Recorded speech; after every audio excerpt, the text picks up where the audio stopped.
So Detroit was, well, it was something, wasn't it? A crash fest, a display of pure incompetence, what Santino Ferrucci's arsehole would look like if it was strung out into a Grand Prix. Either way, maybe it was a good sign that Indycar was now headed back to one of its most iconic purpose-built circuits, Road America. This god-built roller coaster should be exactly what the sport needs to show off the scope of the talent in this series. Nope, never mind, it's raining. Looks like we're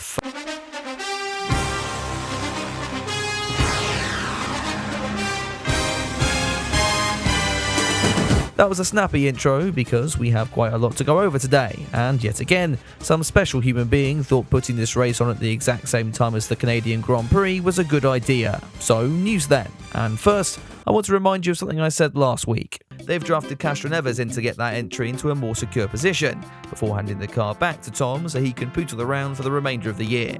That said, given what they did to Simon Pagenaud last season, expect never to hear from this guy ever again. I bring that up as it is very, very rare that I end up saying something that ages well, in particular this week, and sure enough, Tom Blomqvist has been cast into the deep depths of hell by Meyer Shank, and replacing him is David f***ing Malukas. Let's go. The American has been long deserving a stroke of luck and will now partner Felix Rosenqvist for the next round in Laguna Seca. I would continue simping over him, but we have a lot more to get into, and I know you all want my thoughts on the big story this weekend. And personally, I think it's great that Luca Giotto is back in the 51 car. Oh, you mean the Second Falklands War? Oh yeah, fair enough. So do you remember when Teo Pourchaire went a little bit hot into Detroit's turn 3 and made minor contact with Augustun Canapino? Well, maybe you don't, as it was one very minor incident at a corner which picked up quite the kill streak over that Grand Prix distance. The Argentinians remembered it though, and weren't too pleased with Teo Pourchaire, it has to be said. You may recall that Canapino's homies got rather annoyed towards Callum at points last season. Okay, maybe annoyed isn't quite the correct word, they threatened to kill the poor guy. That of course led to the Briton being sacked for the French salt shaker here, and while the Juncos cars admittedly haven't come to as much contact in 2023, the Argentinians have now decided Pourchaire is their new target. The Arrow McLaren rookie was subject to a significant amount of online hate in the days following the race. For example, this one I found told Pourchaire that they hope his aero screen breaks and a car splits his head in half.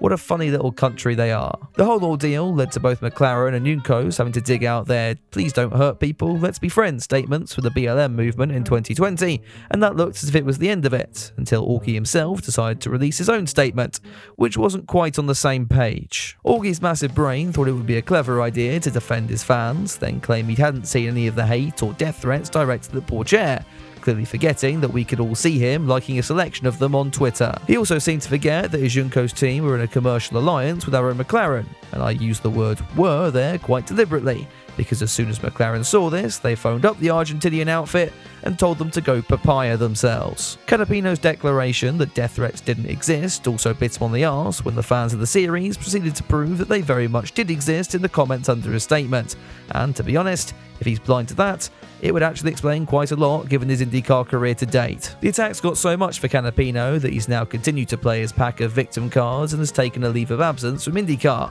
Meanwhile, Pourchaire has moved on and set up a helmet design competition for later in the season. And who else thinks a map of the Falklands is most appropriate here? The 78 then will be filled by none other than Nolan Seagull for this weekend as we got ready for first practice in dry conditions. But enjoy those while you still can. It may well have been dry, but that wasn't stopping some of the drivers signing up for a great expedition of Road America's runoff.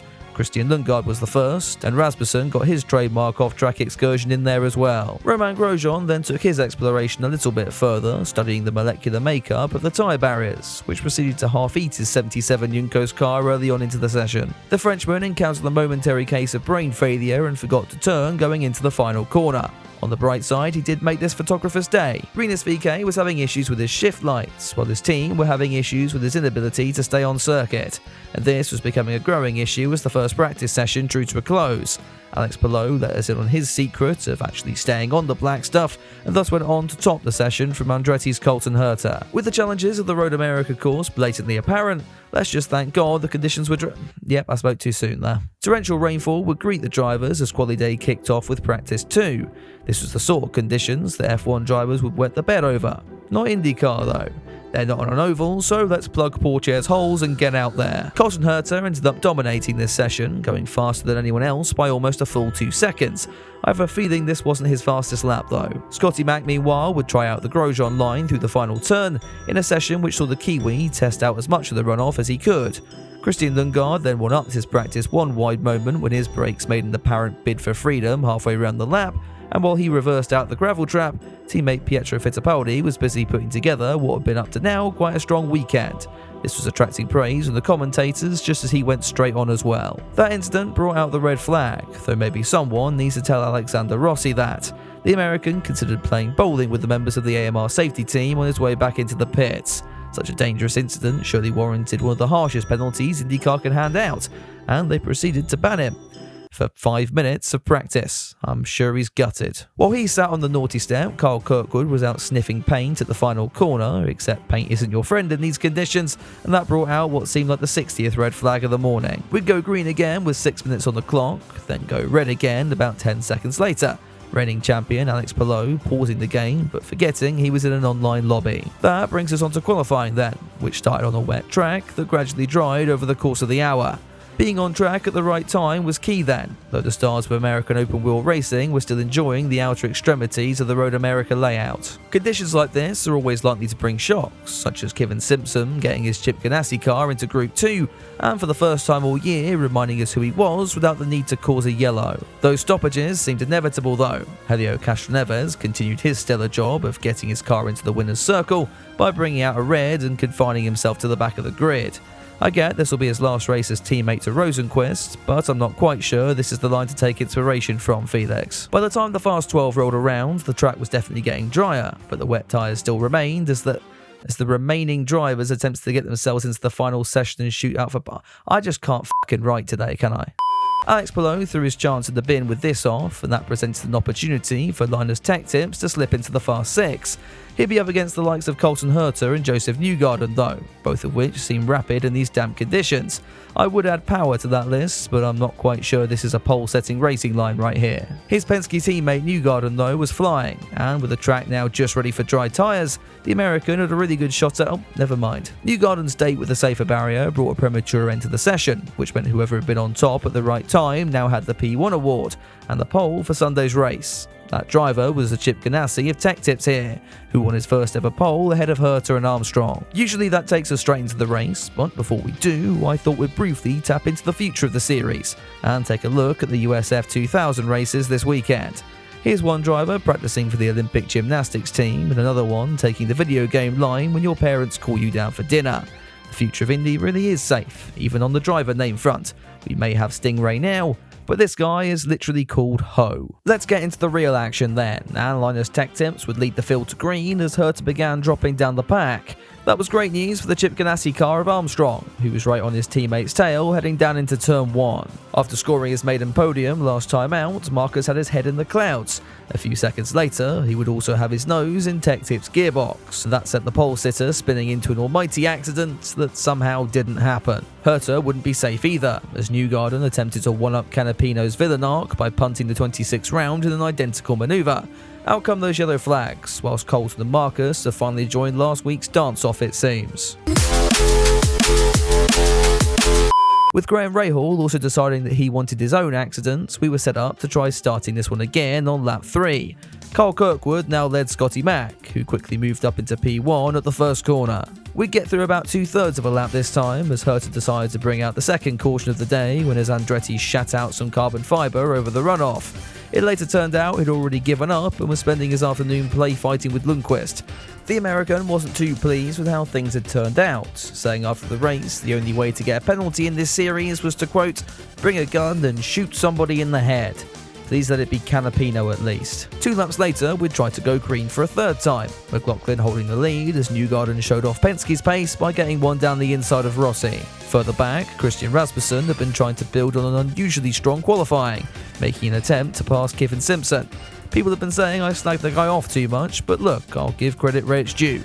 Now here he is, finding an alternate route to get past the Chip Ganassi. As this brought out the caution yet again, right now the only thing higher than Chip Ganassi's repair bill might have been their owner's blood pressure, and the Ed Carpenter racing driver wasn't the only one in trouble. Friend of the show, Stingray Rob, got caught up in an earlier incident with Felix Rosenquist, and while the American was stung with a penalty for this, I think that's completely unfair and uncalled for.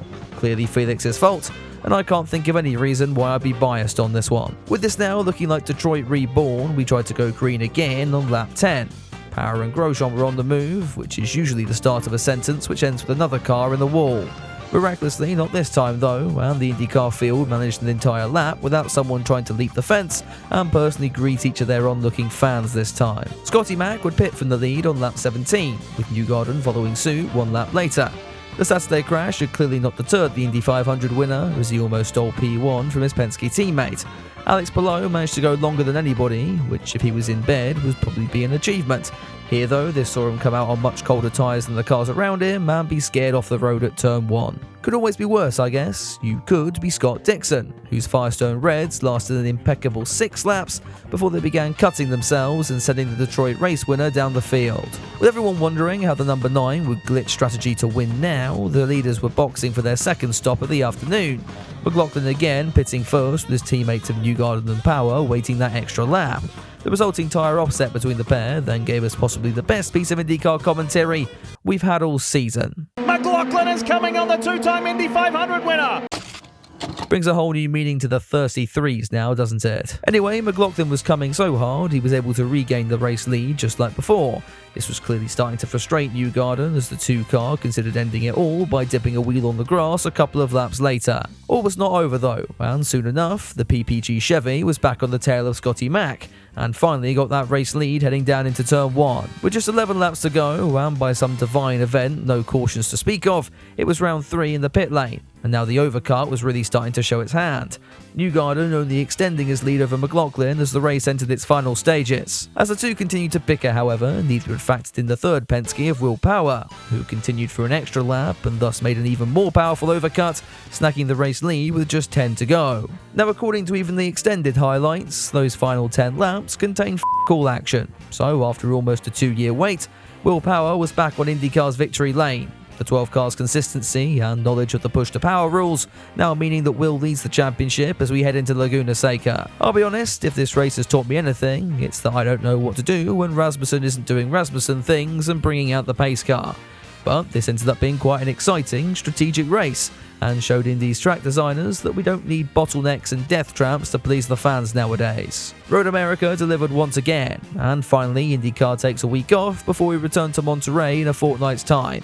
You know me though, and I'll find something to spew shit about while we wait, and if you enjoyed the comedy review, be sure to drop it a like and get subscribed, so you can soak all of that shit up. A huge thank you goes out to my patrons and channel members who get a preview to this early, so if that sounds interesting to you, or if you just want to support myself and the channel further, then you can head over to the links in the description down below. Anyway, I'll be back very soon with another video, but until then, have a good one.